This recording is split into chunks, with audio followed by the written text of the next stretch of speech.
All right, so today we're talking about the judgment of other people when traveling during the COVID-19 pandemic. Right. So during COVID, I've traveled twice so far. I went to Aruba a few weeks ago, and now I'm in Puerto Rico, as you see. And I have been very quiet about my travels. One, because of the judgment around traveling during COVID, which I completely understand. And I understand this because I share those same fears as other people, as far as wanting people to stay home, to stop the spread, feeling that we're all in this together as far as we're all interconnected. What I have had to figure out in myself and the certain people that I've told, like I'll show up on a Zoom call 2 weeks later and I've got this beautiful dark skin and I am so much happier than I was a few weeks earlier. And people are like, you're different, what's happened, right? And it's such an obvious difference. And so I've only told a few people, so coworkers were asking me this. And, you know, I've said I spent Christmas and New Year's Eve in Aruba. And they, you know, people would be like, why did you go to Aruba? And, you know, I'll say I went to Aruba because it was my friend's birthday and we had a wonderful time. Two of my friends and myself spent a few weeks in Aruba, and what I have to convey to people that, is it selfish? Yes, it is selfish. But at this point in my life, particularly as a Black woman, with some wisdom and some experience under her belt, that I do have to come first. And I recently told a friend that I was in Puerto Rico, and he was like, how come you're traveling? And, you know, I could have taken that as judgment, you know, which could be rightfully so judgment. But it really dawned on me, you know, before I had told a few people that I went to Aruba and it was my antidepressant. It was my therapist.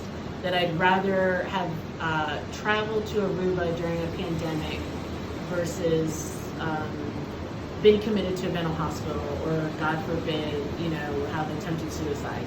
Because I was walking around in this depression that I did not even know, and getting out of the country, feeling psychologically safe in a different country was life-changing. The ideas that came to me, the peace that I had, the joy that I had. And, you know, I make it very apparent that when I do travel, I am respecting other people's country. I'm respecting the people of that country. I wear a mask, wash my hands, hand sanitizer. I'm not just kind of running around partying, woohoo. You were tested negative? Yes, I tested. You have to take a test 3 days before you get on the plane, which I did. And so when I was in Aruba, you know, I knew that I was negative for COVID. When I came back to the United States, came back to California, I got tested again to make sure that I was okay, and I quarantined. So pretty much when I'm in California, I don't do anything. I don't even really go to the grocery store, just to ensure other safety. But I am realizing, like I said, getting back to talking to a friend that was like, how come you're traveling? It really hit me. It came from the depths of my gut, the depths of my soul, that I'm traveling because as a Black woman, I do not feel safe in my country right now. I don't feel safe seeing Trump flags on cars, people yelling Trump forever. And I've seen all of this. I live in Sacramento, California right now. And almost daily, I see a Trump sign. I see Trump flags on trucks. I see Blue Lives Matter. And I'm not saying that all Trump people are dangerous, but it has definitely proved that a lot of Trump people are racist. A lot of Trump people are very dangerous, not only to me as a Black woman, but to the country. The only difference is me as a Black woman, my skin is a very visible target, whereas a woman of a different color, they may not be targeted as much as me. So being out of the country, particularly to the places that I've been, and Puerto Rico, let's be mindful, is part of the United States, but it's a territory. Um, so it does actually feel like if I'm not in a different country, it's definitely a different state of being for me. It is a territory, and we do know how Puerto Ricans have been treated by the United States, which is horrific. Particularly during the hurricanes and during the Trump administration. So being here, being in Aruba, I have felt psychologically safe. And I'll say it again, it's my therapy, it's my antidepressant, and the happier that I am, the more well-being that I have, the more psychologically safe that I am, it enables me to give that to other people. I was on a call, I'm an anthropologist and I'm a DEI consultant, diversity, equity, and inclusion consultant. So I interview people about diversity in the workplace.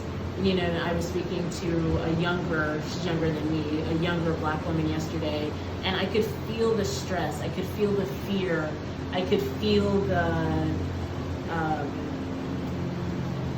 once again, not being safe, not knowing if this interview could cost her her job, which would cost her food on her table, which would cost her medical insurance, which would cost her a roof over her head. And I really had, I think it took about 20 minutes, I think you said it, 20 minutes for us to really get into the interview, because I had to make her feel safe and comfortable that what we spoke about wouldn't be divulged to her employer. And that is the fear. I related so much to that because it wasn't just her. That is the fear that a lot of people feel, particularly people of color, particularly Black people, very specifically Black women, because a lot of how we are perceived is negative. A lot of how we're perceived is negative. And so me being in a different country, being able to take a deep breath and breathe. Do I still experience prejudice in Puerto Rico, in Aruba, in Colombia, in Cuba? Do I still experience it? Yes.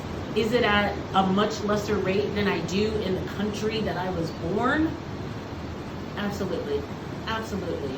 So I really wanted to come on here and talk about traveling during COVID, you know, the perceived selfishness that might happen, and just kind of wanting to let people know that if you, particularly Black women, if you do, you know, if you are saying, I want to travel because where I feel right now is very oppressive, do it.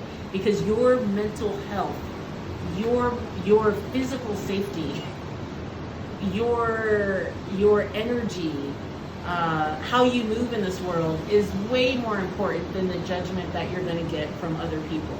You know, do it safely, wear your mask, wash your hands, hand sanitize, social distance. Like, we really haven't talked to or seen anyone since we've been here. We've been on a beach. I'm with my partner. We've been on a beach by ourselves. But, you know, be safe.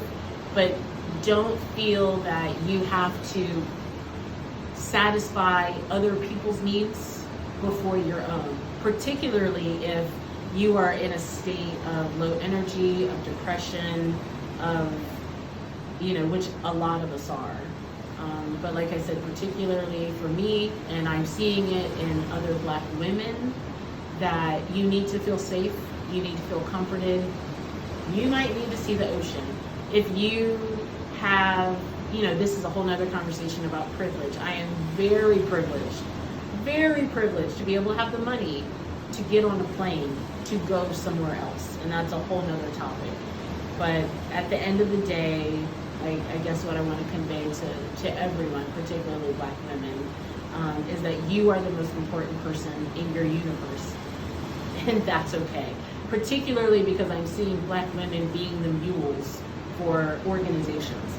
Black women carrying the load of diversity. Black women carrying the load of comforting people during this time where racism and white supremacy is just up and out front. So what I'm seeing is a lot of organizations turning to Black women and saying, fix this. Fix this. We're looking at Kamala Harris, our vice president. She's going to fix everything. Just like, you know, they looked at Obama to be this post-racial healing. The poet laureate, I don't remember her first name, but Ms. Foreman, there is a cartoon of her carrying Uncle Sam. So we have this young black woman that is depicted as carrying literally the United States in her arms, making everything okay. And that is very, very unfair. That's a very heavy load for her, which translates to all black women. We are the mammies, the wet nurses that are supposed to comfort and make everyone feel okay. And because of that, we are dying, we are stressed, we are unhappy, and it comes out physically as far as obesity, diabetes, stress, heart disease, so many things. So once again, this is for everyone, but particularly black women. You are the center of your own universe, and it is your job to make yourself as happy as you can be, because no one else is going to do that for you. You might have wonderful family, great coworkers, you might have a loving partner, but no one else is going to give you that love and nurturing and caring if you can't give it to yourself.